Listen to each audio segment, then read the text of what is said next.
क्या बोले अब इस बारे में। Okay, hello chatters, my name is Rohit and you are watching wrestle chatter. तो इस वीडियो में गाइस हम लोग बात करने वाले हैं आज ये मंडे नाइट रॉ के एपिसोड के बारे में, जिसके अराउंड डब्ल्यूडब्ल्यूई ने बिल्ड तो नहीं बनाया लेकिन खुद ही ऑर्गेनिकली काफी ज्यादा बन गया था। सबसे पहले जो शो की स्टार्टिंग है वो होती है कोडी रोड्स के साथ में, और कोडी रोड्स रिंग में आके अपना एक प्रोमो कट करते हैं उसी तरीके से, उसी अंदाज से। वो बोलते हैं मैं यहाँ पे वापस आया हूँ और मैं किस बारे में बात करना चाहता हूँ, अपनी स्टोरी। और वो रॉयल रंबल के मुद्दे पे आके फिर रेसलमेनिया मेन इवेंट पे जाने की बात करने वाले थे, लेकिन तभी उनको आके इंटरप्ट कर देते हैं ड्रू मैकिंटायर। ड्रू मैकिंटायर यहाँ पे आके जैसे कोडी रोड्स नहीं ऐसे बातें बहुत ज्यादा हाँकते, वैसे ही ड्रू मैकिंटायर बोलते हैं कि देख तेरा और मेरा, हमारा जो टाइम है वो सेम रहा है, हमारी एज सेम रही है, हमारा पाथ सेम रहा है। जिस तरीके से मतलब वही स्टोरी की कैसे तू भी वापस गया, तू भी डब्ल्यूडब्ल्यूई में था, फिर निकला, फिर वापस आया, वही सारी चीजों को यहाँ पर बोल रहे थे। और उन्होंने बहुत पुरानी मेमोरी भी याद दिलाई जो कि मेरे दिमाग से तो निकल ही गई थी बिल्कुल, कि कोडी रोड्स और ड्रू मैकिंटायर एक टाइम पर टैग टीम चैंपियंस भी थे। यहाँ पर ड्रू मैकिंटायर बोलते हैं नाम याद है, द डैशिंग वन हमारा नेम हुआ करता था। तो ऐसे करके वो जो पुरानी चीजें, क्राउड भी उस पर थोड़ा थोड़ा रिएक्ट कर रहा था, आई थिंक जो उस चीज से रिलेट कर पा रहे थे। इसके बाद वो वही बात बोलते हैं कि हर कोई बोलता है डू द कोडी डू द ड्रू, कि जैसे इन्होंने ये किया, अगर तुम डब्ल्यूडब्ल्यूई से निकल भी गए तो खुद इतनी मेहनत करो कि डब्ल्यूडब्ल्यूई तुमको खुद से बुलाकर लेके आ जाए। और ऐसा लग रहा था कि ये एक मोटिवेशनल स्पीकर ऑलरेडी है कोडी रोड्स उसके सामने, एक और ऐसा लग रहा है बड़ा वाला मोटिवेशनल स्पीकर उसको टक्कर दे रहा है ड्रू मैकिंटायर, जिस तरीके से बातें बोलते हैं। और फिर वो साथ में बोलते हैं कि अरे तू अपनी स्टोरी फिनिश करेगा ऐसे वैसे, लेकिन इन सारी चीजों से पहले मेरी स्टोरी फिनिश होगी, नॉट बिफोर माइन। स्टोरी तेरी फिनिश होगी लेकिन मेरे से पहले नहीं। तो क्लियर यहां से, क्योंकि रॉयल रंबल में उतरने वाले हैं दोनों, तो इस वजह से चीज करी गई थी। अब यहां पे आके जो कोडी रोड्स है वो बोलते हैं रॉयल रंबल मैच है, कोई भी जीत सकता है, तुम जीत सकते हो, जे ऊसो जीत सकता है, सीएम पंक जीत सकता है, लेकिन तुम कभी भी किसी भी पॉसिबिलिटी को एलिमिनेट नहीं कर सकते। मतलब यहाँ पे वो न्यूट्रल स्पॉट रह के बात करते हैं। और इसके बाद ड्रू बोलते हैं भाई तुझे हो क्या गया है, तू जो है सच में वो रहना, तो क्या ये सूट वूट पहनता है, स्माइल वगैरह करते रहता है, ये सारी चीज बेकार है। मैं भी पहले ऐसा करता था, ये स्माइल को हटा और जो तू अपना असली वर्जन है वो बन के दिखा, ये नकली बनने की जरूरत नहीं है यहाँ पे। इसके बाद कोडी रोड्स इस बात का जवाब देते हैं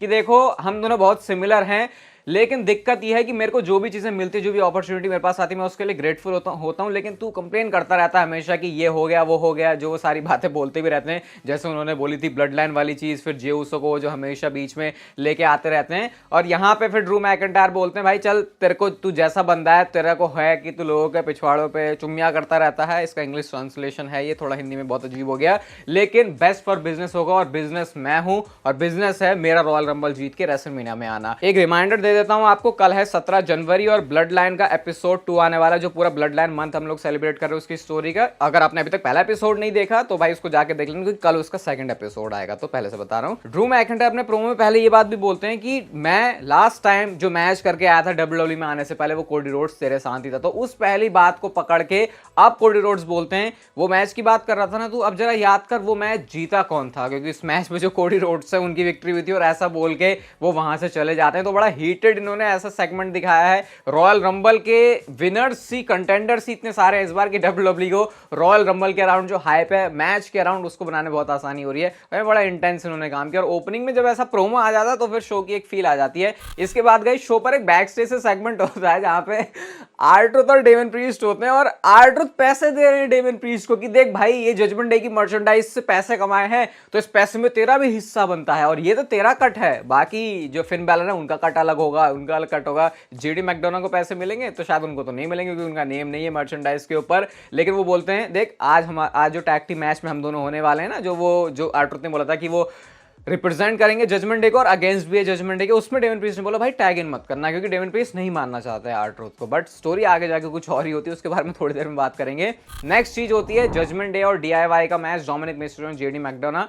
जेडी मैकडोना को भाई कोशिशें उनकी रहती हैं जजमेंट डे में रहने की, लेकिन जैसी ट्रीटमेंट मिल रही है वैसे तो सही है, लेकिन फिर भी पता नहीं माहौल ऐसा लगता है कि ये बंदा कभी भी चला जाएगा। इस मैच में भाई बहुत खतरनाक स्पॉट थे, जैसे खतरनाक है वो सीक्वेंस जब हेडबट के बाद सुपर किक को क्लोज लाइन जब इस तरीके से पड़ती है तो मजा आता है। मीट इन द मिडल, ये जॉनी गार्गानो और टोमास चांपा को जो फिनिशर है भाई बड़ा सही लगता है, और उस पे जेडी मैकडोना की बैंड बजा के इस मैच में डीआईवाई की विक्ट्री हो जाती है। इसके बाद शो पर Chelsea Green and Piper Niven versus Candice LeRae Indi Hartwell का मैच था। मून सॉल्ट वाला वो जो फिनिशिंग डबल टी मूव था वो अच्छी बात थी इस मैच की, एंड ऑब्वियसली इस मैच में जो विक्ट्री है वो कैंडिस लेरे और इंडी हार्टवेल की हो जाती है। इसके बाद जजमेंट डे का एक और फिर से बैक स्टेज सेगमेंट था, और इस बार फिन बैलर पूछते हैं डेमन प्रीस्ट से भाई तू कहाँ था, क्योंकि डेवन प्रीस्ट तो जो बातें हैं वो करके आ रहे हैं आर्ट्रुथ से, और यहाँ पे प्रीस्ट एक तरीके से डिफेंड कर रहे हैं आर्ट्रुथ को, और फिन बैलर इस बात को पॉइंट आउट करते हैं कि क्या तुम उसको डिफेंड करने की कोशिश कर रहे हो। फिर वो बताते हैं और इतने पैसे, जब फिन बैलर को पता चलता है कि आर्ट्रुथ ने पैसे दिए डेवन प्रीस्ट को, कट मिला उनको जजमेंट डे की वो जो मर्चेंडाइज बिकी है, मुझे बहुत सही लग रहा है कि एक तो सच में मर्चेंडाइज बिक भी रही है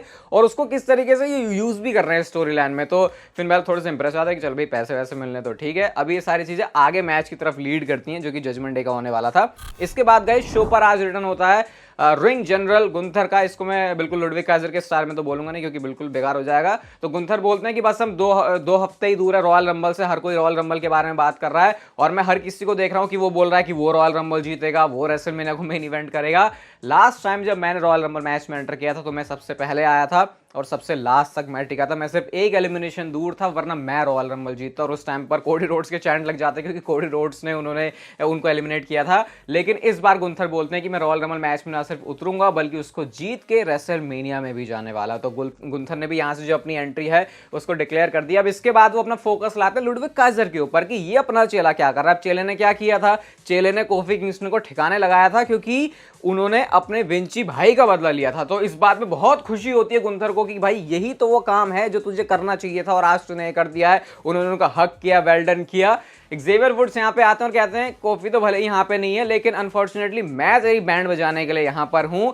और अपने डैडी से पूछ जरा कि क्या अभी मैं तेरे से मैच करना चाहूंगा तो तू मेरे साथ मैच करेगा। तो डैडी यानी कि गुंथर तो वहां से चले जाते हैं कि भाई लुडविग काइजर खुद अपने डिसीजन ले सकता है। उन्होंने उनके जो मैच का इन्विटेशन है उसको एक्सेप्ट किया। इसके बाद मैच शुरू होता है और भाई ये मतलब एक मिड क्या बोलेंगे उसे, मतलब मिड कैसे टॉप लेवल की भी नहीं ना लोअर कार्ड पे, मिड कार्ड पे वाली ये फ्यूड है। लेकिन इस मैच की इंटेंसिटी ऐसी थी कि आपको लगेगा भाई कितने सालों से इसकी बिल्ड चल रही है।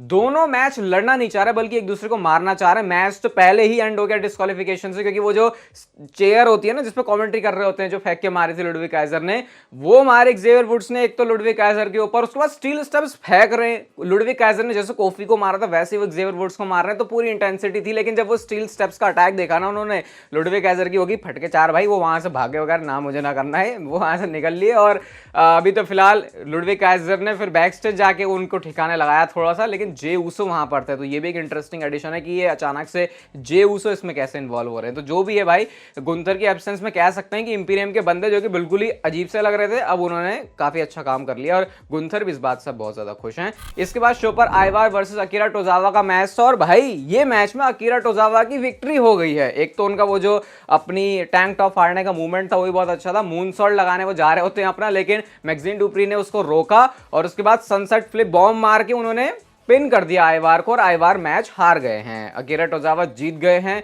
सुन के जितना सरप्राइजिंग लग रहा है और उतना ये कि अकीरा टोजावा के सामने आइवार हारे, लेकिन आइवार ने इसके बाद धोया बहुत अच्छी तरीके से उनको, क्योंकि ऑब्वियसली इतना भी पप्पू नहीं दिखा सकते थे।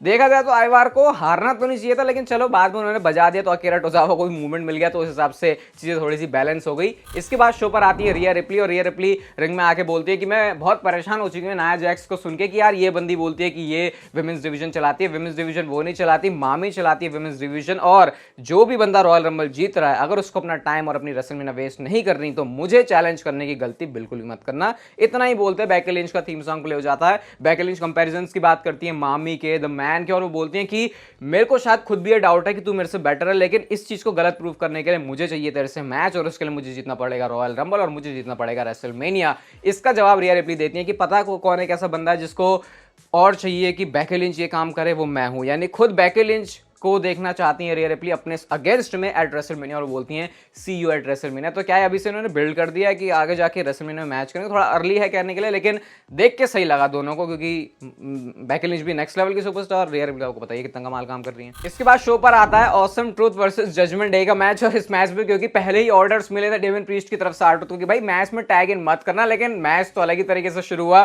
पैसे भरे हुए आर्ट्रुथ के पास में और वो पैसे फिन बैलर को दे रहे हैं। और दिए कैसे, उन्होंने पूरे एक तो गिरा दिए, बिखेर दिए पैसे, और उसके बाद उठा के वो फिन बैलर को दे रहे होते। और माइक पे मैंने सुना भाई फिन बैलर कह रहा था अरे मेरी जेब में डालो पैसे, तो वो भाई पता नहीं किस तरीके से ये उसको एग्जीक्यूट करते हैं कि वो इतना फनी लगता है, जबकि पता है कि हाँ ऐसा होना है, लेकिन इतना ऑर्गेनिक वो था। अब इसके बाद मैच शुरू होता है तो R-Truth ने ऐसा तो कुछ भाई सुना नहीं, मुझे लगा नहीं, बट ये जरूर था कि वो जेडी मैकडोना को तबीयत से मार रहे थे जो रिंग साइड पे आया था। फिन बैलर को मारने में कोई प्रॉब्लम नहीं होती, मिस कंफ्यूज थे मेरी साइड है किसकी साइड है, लेकिन एंड में मिस जब R-Truth ने फिन बैलर को ही मार दिया तो ये देखा नहीं गया। फिर डेमन प्रीस्ट से उन्होंने साउथ ऑफ हेवन फिनिशर मार दिया और फिन बैलर ने पिन कर दिया उसके बाद R-Truth को। तो ये अभी भी R-Truth समझेंगे नहीं कि डेमन प्रीस्ट ने मुझे मारा, कि उनका कैरेक्टर ही वैसा है। तो आगे अब क्या होगा नेक्स्ट शो में वो भी बड़ा इंटरेस्टिंग होगा। इसके बाद शो पर पता नहीं फिलर मैच क्यों था, Shayna Baszler Zoey Stark versus Tegan Nox and Natalya के बीच में। शेना बेजलर ने अपने फिनिशर के साथ में इस मैच में विक्ट्री ले ली है। अब बात करते हैं गाइस हम लोग शो के मेन इवेंट की, जिसके अराउंड बहुत ज्यादा हाइप थी।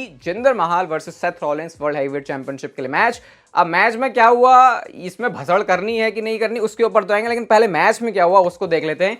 क्या सबसे पहले जिंदर महल को क्राउड की तरफ से सपोर्ट मिला?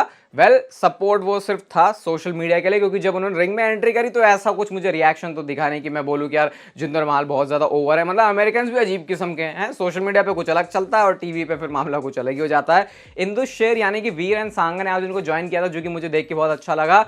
अब मैच में शुरुआत में जिंदर महल ने पकड़ रखी थी जो इंदु शेर है वो, क्योंकि रिंग साइड पर थे तो उससे डिस्ट्रैक्शन हो रही थी सेथ रॉलिंस को। जिंदर उसका काफी फायदा उठा रहे थे। एक वो मूवमेंट था जब सेथ रॉलिंस होते हैं बीच में, इधर और उधर खड़े होते वीर और सांगा, और उनसे बात करते करते डेमन प्रीस्ट की एंट्री होती है और डेमन प्रीस्ट अपने ब्रीफकेस के साथ आते हैं। और उसके बाद वो सारा match Damian Priest ring side पर कमेंट्री के पास बैठ के देख रहे थे। यानी कि जो टीज है, मतलब इस मैच में ये बड़ा सही मूवमेंट था कि हर एक सेकंड पर ऐसा लग रहा था कि कुछ हो सकता है, क्योंकि सेथ रॉलिंस का यहाँ पर टाइटल हारना एक बहुत बड़ी चीज होती। इसके बाद सीन क्या होता है, जो जिंदर महल उन्होंने मैच में तो अपनी पकड़ बनाई थी, लेकिन बाद में जो है वो भी काउंटर करते हैं जिंदर महल के ऊपर। उन्होंने पेडिग्री लगाई जो कि बिल्कुल सही से एग्जीक्यूट हुई नहीं है और कुछ सेथ रॉलिंस को पंगा भी हुआ वहां पे। अब इसके बाद क्या होता है, वीर ने हेल्प कर दी जिंदर की, उन्होंने जो 3 काउंट है वो होने नहीं दिए। लेकिन इसके बाद तो भाई इंदु शेर बिल्कुल ही ऑल आउट चले गए।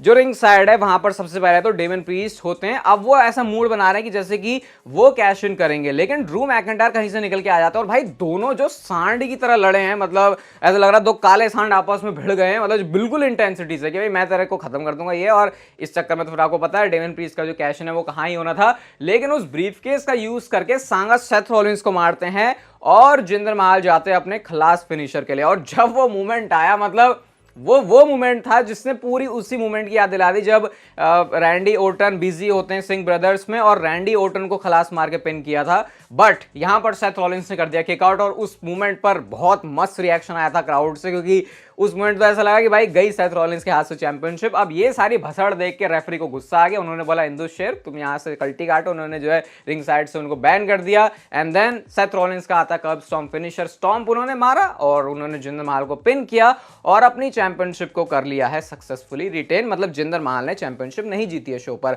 अब इसका क्या मतलब है, क्या ये सही है या फिर बेकार है? अब देखो, जिंदर महल का चैंपियनशिप इस मैच में ना जीतना एक काफी हद तक सेंस बनाता है अच्छे वे में। देखो सेथ रॉलिंस इतने टाइम से चैंपियनशिप अपने पास रख रहे हैं, अब रोड टू रेसलमेनिया में अगर वो जा रहे हैं और उनका मैच हो रहा है वर्ल्ड हेवीवेट चैंपियनशिप के लिए, तो बीच में अगर वो एक बार चैंपियनशिप हारेंगे तो वो एक स्टोरी लाइन जो बनती है उसको ब्रेक करेगा। बट अगर आपको जिंदर महल के केस में ये लग रहा है भाई ये बंदे के साथ गलत हो गया, इसको चैंपियनशिप नहीं मिली, इसको मिलनी चाहिए थी, सब कुछ था, तो आई थिंक ये समझना ज्यादा जरूरी है कि जिंदर महल जहां से उठ के आए आउट ऑफ नोवेयर, सीन में ही नहीं थे, मतलब रॉ में ही अपीयर नहीं होते थे। रॉक के साथ सेगमेंट, सेथ रॉलिंस के साथ सेगमेंट, सोशल मीडिया पर जो उनके साथ हुआ उसकी वजह से जो हाइप जनरेट हुई उसको बहुत अच्छी, जितना बेस्ट पॉसिबल वे में ट्रिपल एच कैपिटलाइज हो सकता है तो उन्होंने किया। लेकिन चैंपियनशिप जितवाना ये हमेशा एक बड़ा डिसीजन होता है। अगर आगे के कुछ प्लान सेट नहीं है तो शायद वो नहीं होंगे जिंदर महल के लिए। तो ऑब्वियसली इसी सेम रीजन की वजह से जिंदर महल शो पर चैंपियनशिप में मुझे लगता नहीं है, मतलब डिसअपॉइंटमेंट तो एक होगी कि यार अगर आप जिंदर को चैंपियन देखना चाहते थे, ऑब्वियसली ये है कि केओटिक माहौल होता, कुछ ऐसा होता है अरे वही जिंदर चैंपियन बन गया अब क्या होगा, क्योंकि पूरा जो